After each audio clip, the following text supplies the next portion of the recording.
তবে চলুন আমরা প্রথমে বেঙ্গালুরুতে যাই, যেখানে আরবান মালি নামে একটি সামাজিক সংস্থার মাধ্যমে পরিযায়ী কৃষকেরা শহরের বাড়িগুলিতে বাগানের পরিচর্যা করছেন।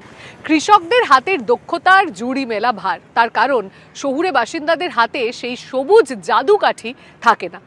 ফলে কৃষিজীবীদের পরিচর্যার কারণে এখন বেঙ্গালুরুতে শহুরে বাসিন্দারাও অর্গানিক গার্ডেনের টাটকা শাকসবজিও খেতে পারছেন এবং তারই সঙ্গে স্থানীয় প্রজাতির গাছগুলিকেও আবার তাদের নিজস্ব এলাকায় ফেরত আনাও সম্ভব হচ্ছে। 10 বছর ধরে বেঙ্গালুরুতে মালি হিসেবে কাজ করছেন রমেশ। এখন তিনি শহরেই থাকেন, তবে মূলত 30 কিলোমিটার দূরে একটি গ্রামের বাসিন্দা তিনি, যেখানে তিনি ও তার পূর্বপুরুষেরা নিজের জমিতে চাষ করতেন। ಅಂದ್ರೆ ಬೋರ್ವೆಲ್ ಕಮ್ಮಿ ಎಲ್ಲ ಮಳೆ ರೈನ್ ಆ ಟೈಮಲ್ಲಿ ಕೃಷಿ ಮಾಡಬೇಕು. ನಮ್ಗೇನು ವರ್ಕೌಟ್ ಆಗ್ತಿರಲಿಲ್ಲ, ಅದಕ್ಕೆ ಅಲ್ಲಿ ನಮ್ಮ ಅಪ್ಪ ಅಮ್ಮ ಅವ್ರಿಗೆಲ್ಲ ಮಾಡ್ಕೊಂತ ಇದ್ರೆ ಅವ್ರಿಗೂ ಏಜ್ ಆಗಿದೆ। একজন বন্ধু রমেশকে আরবান মালি নামে একটি সামাজিক উদ্যোগের সঙ্গে পরিচয় করিয়েছেন, যার অর্থ শহুরে মালি। এর লক্ষ্য হলো কর্মহীন কৃষকদের সঙ্গে যোগাযোগ করা। প্রকৃতির নিবিড় জ্ঞান রয়েছে তাদের, যা শহরের প্রয়োজন। রমেশের খদ্দেররা বেঙ্গালুরুর উত্তরে একটি সবুজ আবাসনে থাকেন। My profession as an HR takes a lot from working long hours, etc. And I couldn't tend to the small garden that I had. But I wanted somebody to take care of it, to make sure that it was fine and that they were growing healthy. And anytime I wanted to, I could go and get my fresh produce from the garden. নিজের মনে করেই গাছের যত্ন নেন Ramesh. My plants feel like they're alive, healthy and kicking, and it's a fantastic feeling, right? I think I can safely say that I've never seen a dead plant, I've never seen a sick plant, and it's always fresh, it's always good, and they're always healthy. Urban মালি স্বাস্থ্য এবং পরিবেশগত প্রভাবকে ন্যূনতম রাখে, কারণ তারা সার হিসেবে শুধুমাত্র প্রাকৃতিক উপাদান ব্যবহার করে।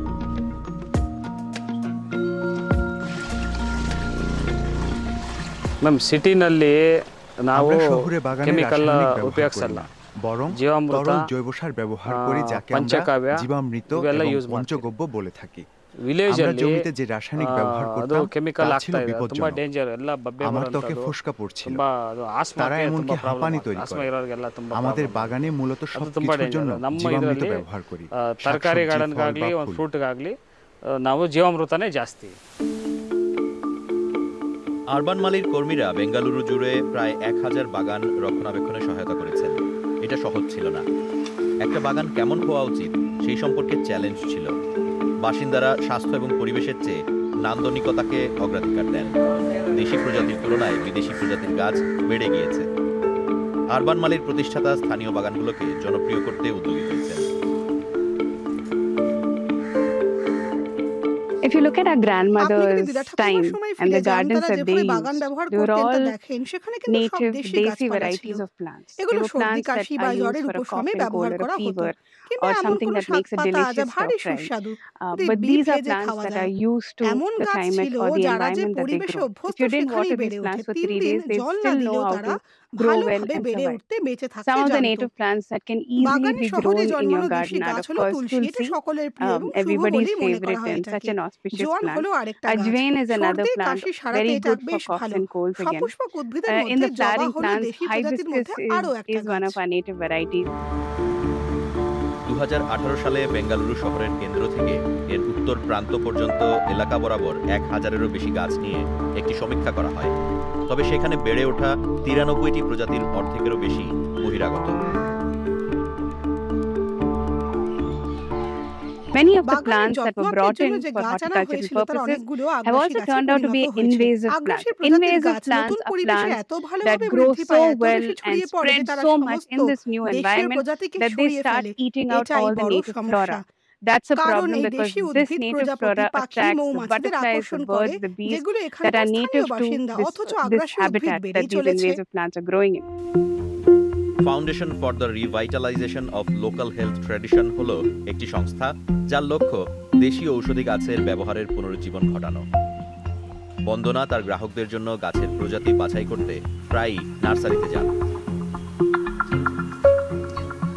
তিনি উদ্ভিদবিদ গণেশ বাবুর কাছ থেকে অনেক কিছু শিখেছেন, যিনি এখানে 20 বছর কাজ করছেন। This is very unique. এটি ভূপৃষ্ঠের মাটিতে অনন্য। এটির নীল রক্ত আছে। We can call it as a wild banyan tree. বুনো বট গাছ বলি। This is actually called wild ginger. এটা একটা বুনো আদা গাছ। When we go to forest, যখন আমরা বনে যাই কখনো কখনো sometimes in evergreen forest itself we will not get the water. জল পাই না। So we will be looking for these cones. এই কোনগুলো So what we will do? See. আমরা কি করব? We drink. দেখুন আমরা এটা খেলাম। This is actually আদার গন্ধ আছে। It will give a ginger smell. Ganesh একে বলেন কার্যকরী বাগান। এই জায়গা থেকে নান্দনিকতা এবং ইকোসিস্টেম নিয়ে একসঙ্গে কাজ করা শিখবে মানুষ। বন্দনা এইসব ভাবনা নিয়েই আরবান মালি চালান। এভাবে নিজেদের তৈরি বাগানে দেশি উদ্ভিদ পৌঁছে দিতে চান।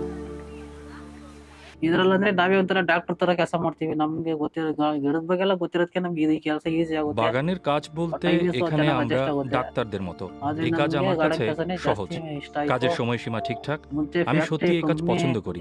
শহরে কারখানা ও কোম্পানিতে কাজ করেছি। আমি মনে করি আমি এত বছর নষ্ট করেছি এবং খুব কম উপার্জন করেছি।